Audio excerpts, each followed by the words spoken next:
बिस्मिल्लाहिर्रहमानिर्रहीम। अस्सलाम वालेकुम। मैं हूं अनीला और आप देख रहे हैं अन्ना ज़ैनब का किचन विद यूट्यूब चैनल।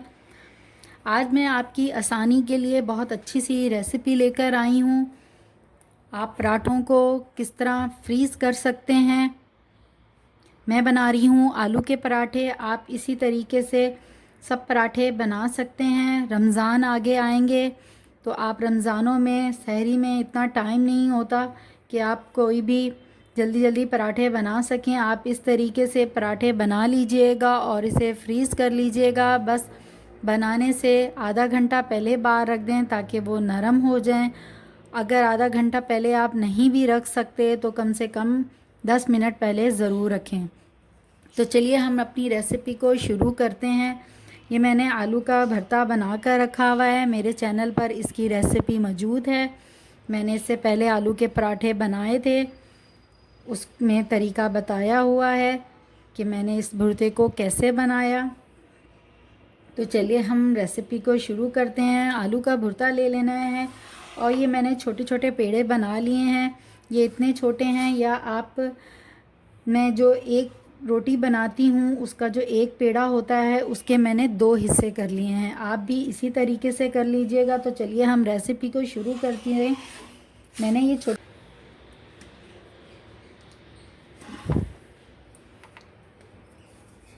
अब हम इसको बेलते हैं।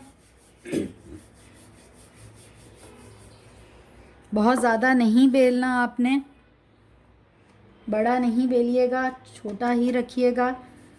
इसी तरह मैं ये दूसरा भी बेल लेती हूँ। मुझे ये तरीका आसान लगता है।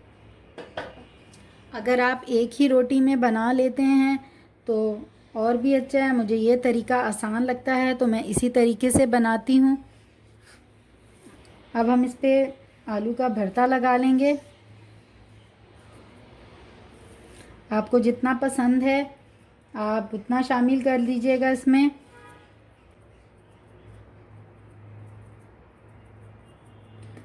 इस तरीके से बनाना ज़्यादा आसान है क्योंकि हम जो सिंगल रोटी से बनाते हैं वो थोड़ा मुश्किल होता है। जब हम उसको बेलते हैं तो वो फट जाती है, रोटी इस तरह फटती नहीं है।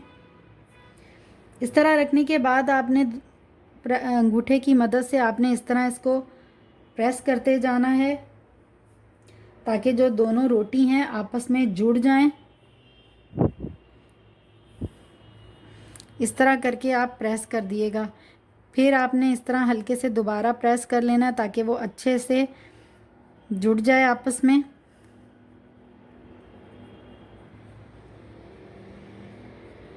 ये देखें हमारा अच्छा सा पेड़ा बन गया है। इसमें हमने आलू भर लिए हैं। इसको मैं कर देती हूँ इस साइड पर। एक और मज़ीद आपको बनाकर दिखा देती हूँ।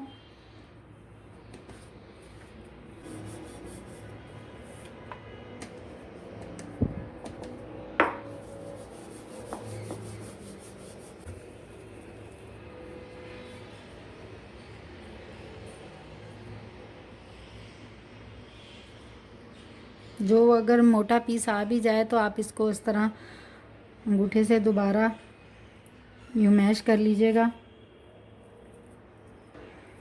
बहुत आसानी हो जाती है हमें इस तरह पराठे फ्रीज़ करके रखने में, मुश्किल नहीं होती। बस आपको जब मन करे आप फ्रीज़र में से निकालिए और इसको फ्राई कर लीजिए। बहुत आसानी हो जाती है हमें इस तरह पराठे बना कर रख लेने में।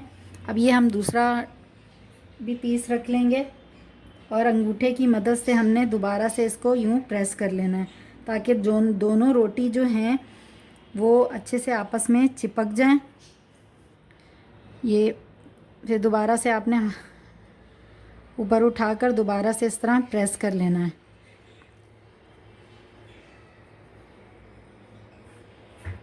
बस अब हम इसको बेलेंगे।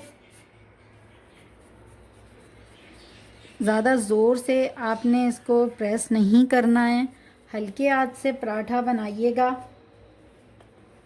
इसको हम करते हैं थोड़ा साइड पे ताकि हमें थोड़ी आसानी हो जाए। बस अब हम पराठे को इस तरह बेल लेंगे।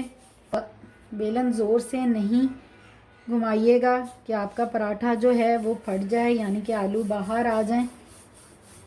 हल्के हल्के आपने साथ साथ खुशका भी लगाते जाना है,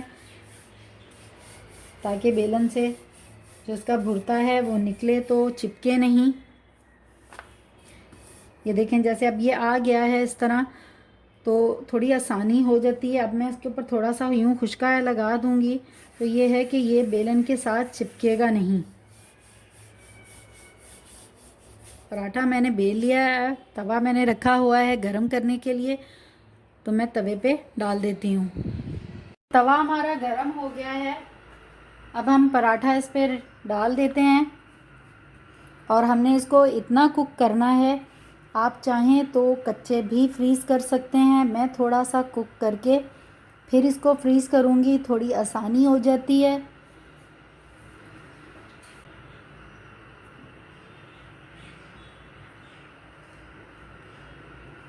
पलट लेते हैं इसको हम। थोड़ा सा इस पे जो ऊपर खुशका आ गया है, आप इसको जब आपने रोटी बेल ली थी, पराठा मतलब बेल लिया था, आप तब भी साफ़ कर सकते हैं। नहीं तो आप जब इस पे तवे पर डाल दें, फिर उसके बाद आप इस तरह हल्के से इस तरह करते हुए आप ये मज़ीद जो खुशका है वो हटा सकते हैं। नहीं तो आप ठंडा होने के बाद भी इसको हटा सकते हैं, कोई मुश्किल नहीं है।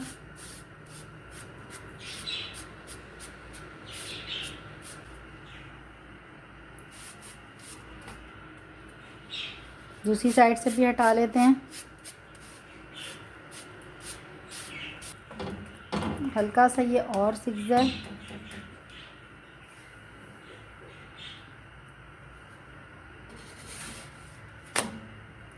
बस अब हम इसे हटा लेते हैं। इसको हमने इतना सेका है कि देखें इसमें ये इस तरह थोड़े से निशान आ जाएं।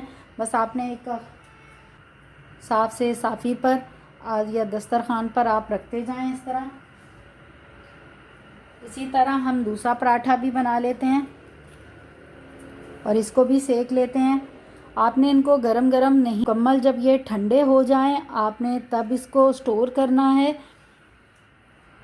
इसको भी हम इसी तरह सेक लेते हैं। बाकी पराठे भी मैं इसी तरह बना लेती हूँ, फिर आपको दिखाती हूँ कि ये ठंडे होने के बाद आपने इसको किस तरीके से फ्रीज़ करना है।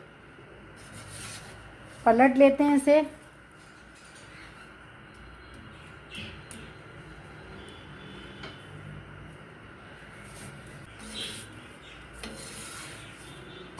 ये भी हो गया है हमारा पराठा।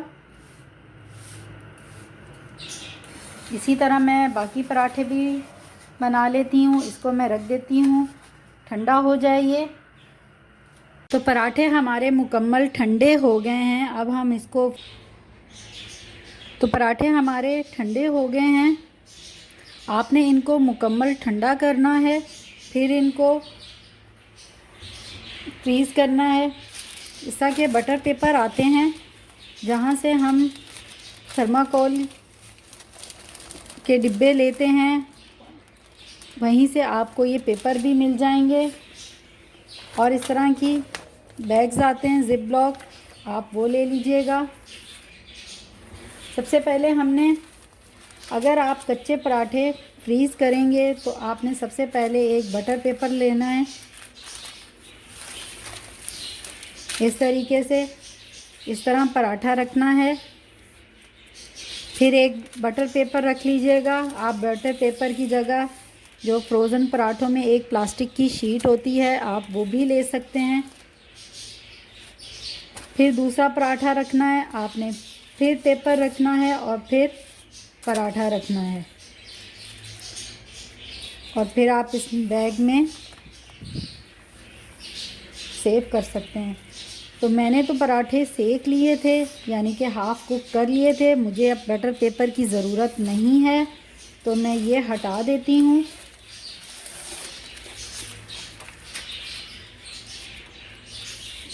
इसी तरह हम सब पराठे लेते जाएंगे और इस तरह इसमें डालते जाएंगे। पराठे के हिसाब से आपने बैग लेना है, जो ये प्लास्टिक बैग होता है।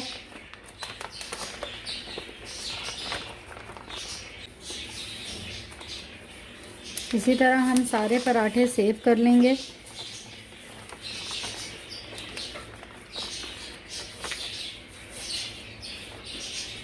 सारे पराठे मैंने इस जिप ब्लॉक में डाल दिए। इस तरह आपको आसानी हो जाती है। आपने इसको फ्रीज़ कर लेना है। बस फ्राई करने से तो आप कम से कम इसको 10 मिनट पहले ज़रूर निकाल लीजिएगा। तो आपको मेरा ये तरीका कैसा लगा कमेंट्स बॉक्स में मुझे ज़रूर बताइएगा। नेक्स्ट वीडियो तक मैं आपसे इजाज़त चाहती हूँ। दुआओं में याद रखिएगा। अल्लाह हाफ़िज़।